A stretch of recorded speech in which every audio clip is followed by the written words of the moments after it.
You good? No. It's okay.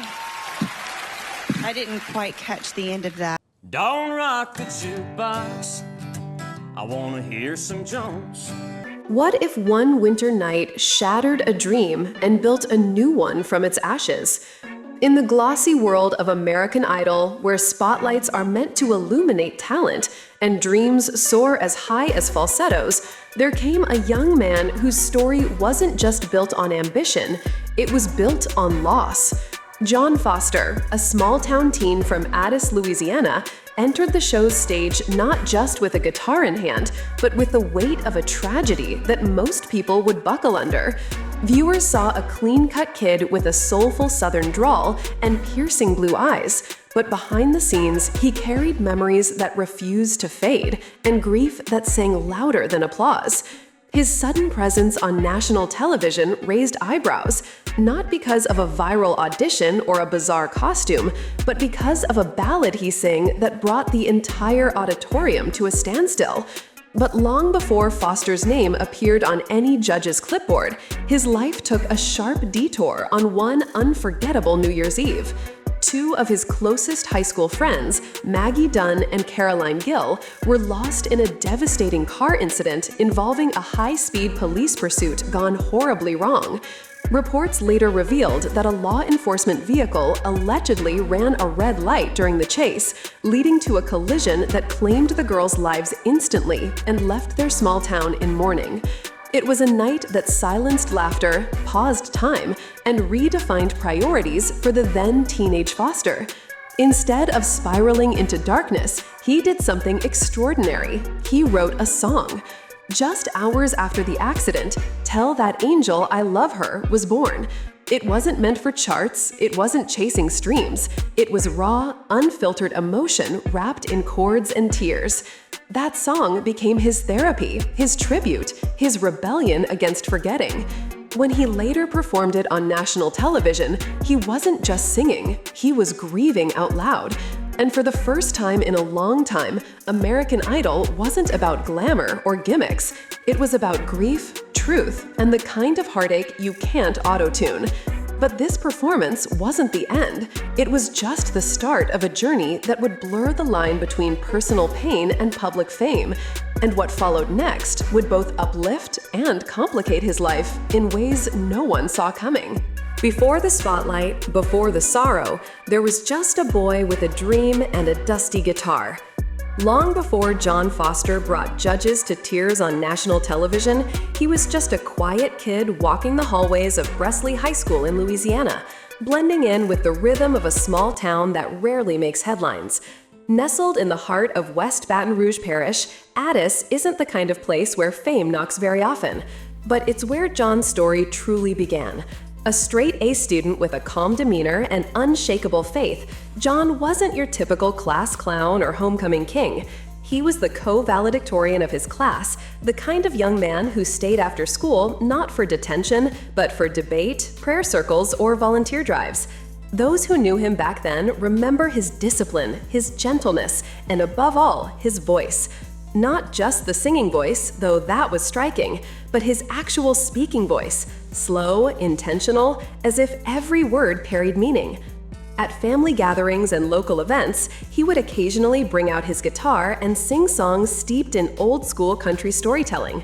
While other kids chased TikTok fame or tried to mimic pop stars, John was listening to Alan Jackson, Randy Travis, and George Strait, crafting a sound that was decades older than he was. He didn't just sing about heartbreak and hard times, he understood them, even before tragedy struck. In those formative years, music was a comfort, not a career plan. His parents raised him with traditional values and a deep respect for faith, hard work, and humility, and for the most part, John stuck to the path they helped carve. But something was stirring under the surface, a longing to take the pain, the hope, and the prayers bottled inside him and put them to melody. His early songs were deeply personal, not meant for crowds or cameras. Yet somehow, fate, or perhaps something far greater, was already tuning the strings of his future. Because even in a town where dreams often stay quiet, John's voice refused to stay small.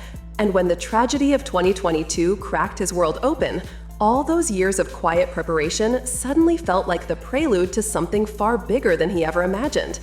But small-town roots don't always prepare you for national stages, and the moment he stepped into the chaos of American Idol, everything he thought he knew was about to be tested like never before. One night, one intersection, and everything John Foster believed in was shattered and remade. On the night of December 31, 2022, while most teens were counting down the seconds to a new year, John Foster was about to be hit with a moment so catastrophic that it would change the rhythm of his life forever. Two of his closest friends, Maggie Dunn and Caroline Gill, bright, kind, full-of-life girls who had been part of John's high school orbit, were tragically taken in a horrific traffic incident that shook their entire Louisiana community. The circumstances were jarring. A police officer, reportedly in pursuit of a suspect at over 85 miles per hour, allegedly ran a red light and crashed into the vehicle Maggie was driving. The collision left the town paralyzed with grief and ignited public outcry over police accountability and reckless pursuits. But while the legal world began examining fault and policy, John did something entirely different. He wrote. Hours after receiving the devastating news, he sat alone, guitar in hand, emotions too complex to speak, and penned the song "Tell That Angel I Love Her." It wasn't planned, and it wasn't polished. It was a soul pouring itself into sound, a desperate attempt to communicate with someone who could no longer answer. For John, this wasn't just songwriting, it was survival. The lyrics weren't metaphor, they were memory. He captured Maggie's laugh, her light, and the unbearable silence left behind. That song would go on to become the emotional core of his American Idol journey. But in that moment, it was a lifeline, tying him to a world that suddenly didn't make sense. Teachers, friends, and community leaders noted a visible transformation in John after the crash. He became more focused, more spiritually attuned, and more determined to let music carry what his voice could barely say aloud. He wasn't chasing fame, he was chasing peace. And though grief had ripped through his teenage years like a tornado, it also handed him a compass, pointing him toward a stage he never expected to stand on. But what he didn't know was that the pain etched into that melody would soon reverberate far beyond his small town, into living rooms across America, where millions were about to hear the song that Heartbreak built. When he sang, the world went quiet, and for a moment, sorrow took center stage. When John Foster stepped onto the American Idol stage, he didn't bring flashy outfits or viral gimmicks. He brought pain. He brought memory. He brought a story so raw, it silenced the judges before he even hit the chorus. With his guitar gently cradled and eyes fixed somewhere beyond the cameras, John performed "Tell That Angel I Love Her" in a trembling voice that carried more than just melody. It carried the weight of two lives lost too soon. From the first note, something shifted in the room. Even the most seasoned panel, judges who'd seen thousands of auditions, couldn't hold back their emotions. Tears welled in Katy Perry's eyes. Luke Bryan's usual smile faded into something deeper, more reverent.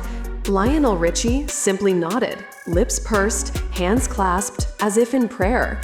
And in the audience sat Maggie Dunn's mother, her face streaming with tears, clutching a photo of her daughter. That performance wasn't just a tribute, it was a resurrection. For 3 minutes, Maggie and Caroline weren't gone. They were alive in the words, dancing in the chords, present in every single pause. Viewers across the country watched in stunned silence, many posting online that it was the most powerful Idol moment in years. And John, he never once flinched from the emotion. It was as if he knew this was bigger than a competition. He wasn't there to win a record deal. He was there to honor a promise, to make sure the girls were never forgotten. In that moment, American Idol transformed from a singing contest into a sanctuary of shared grief. Producers replayed the performance across social media. News outlets picked up the story. And John Foster, once just a boy from Addis with a quiet voice, had become a vessel of remembrance. But fame is a fickle force. As tributes turned into headlines and applause faded into online buzz, the real challenge awaited him offstage, navigating a world that suddenly expected him to turn that tragedy into a brand. Stardom came calling, but healing doesn't follow a schedule. After his unforgettable Idol moment, John Foster's world exploded. His face appeared on headlines, his tribute video went viral, and for the first time, he was more than just a kid with a guitar. He was a national symbol of resilience. But while the public embraced him, John was still quietly grappling with the emotional aftermath of his sudden fame. He began traveling between Louisiana and Nashville, teasing cryptic social media posts about recording sessions, songwriting retreats, and a rumored collaboration with Jelly Roll, the Idol mentor who had taken a personal interest in his growth.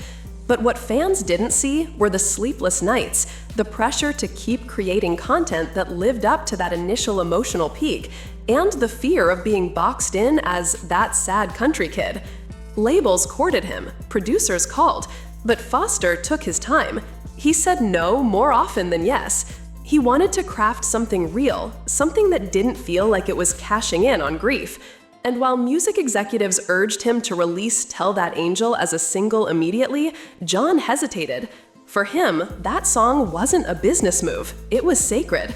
In the meantime, he played live shows, posted behind-the-scenes glimpses of his writing process, and even took a grief vacation to reset.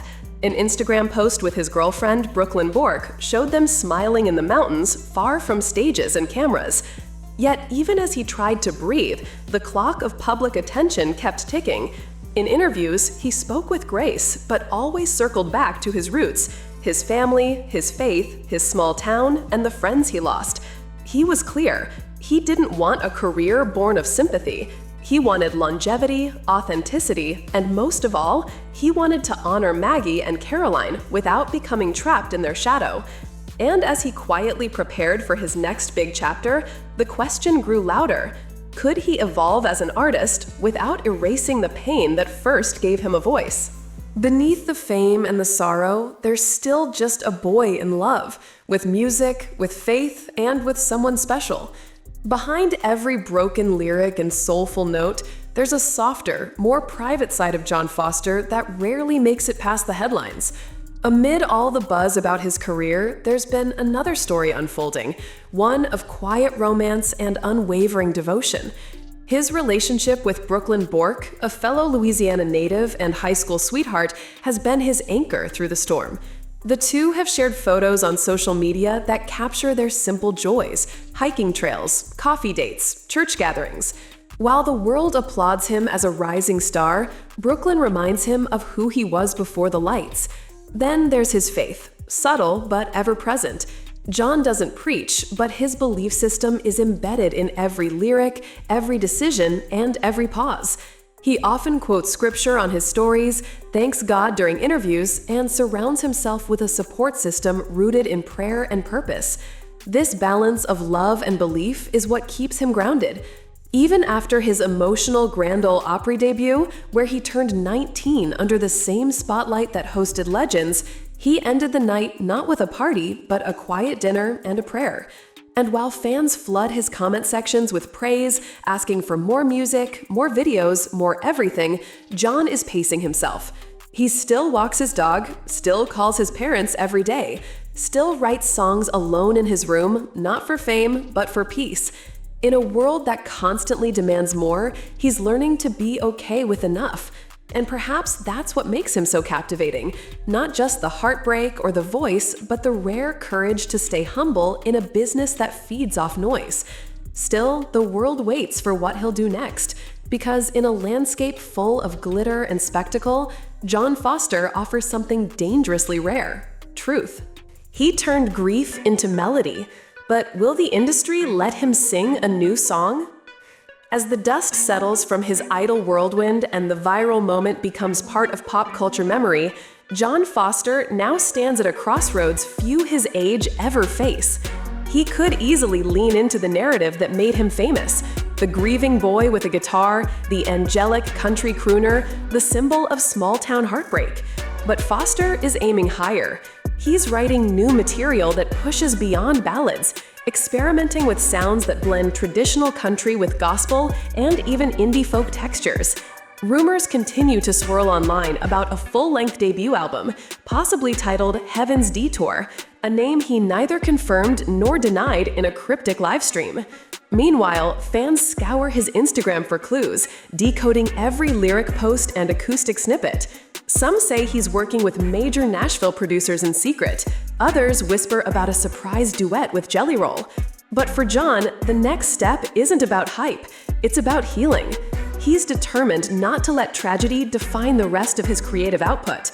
He wants Maggie and Caroline to be remembered, but he also wants to sing about joy, about faith, about the complexity of moving forward. That balancing act between legacy and evolution is a high wire few can walk. And as the music world watches closely, John is doing what he's always done, staying true. In a business built on reinvention, his authenticity might be his biggest rebellion. So what comes next for John Foster? A career built on real emotion, or a quiet retreat from the spotlight's burn? One thing is certain, he's not just writing songs anymore, he's writing a life. And whether the world's still watching or not, he'll keep singing for the ones who no longer can. John Foster's story is not just another American Idol highlight. It's a haunting reminder of how deeply real life bleeds into art. He didn't chase viral fame. He didn't craft a performance for applause. He stood on a national stage and turned personal heartbreak into healing, not just for himself, but for everyone watching.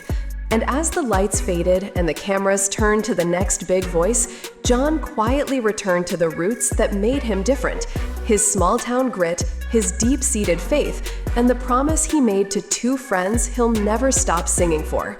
Whether he becomes a chart-topping artist or simply the voice people remember when they need comfort, one thing is certain: his legacy isn't measured in gold records. It's measured in the silence he breaks, the tears he lifts, and the reminder that sometimes the most powerful performances come from the places we wish never existed.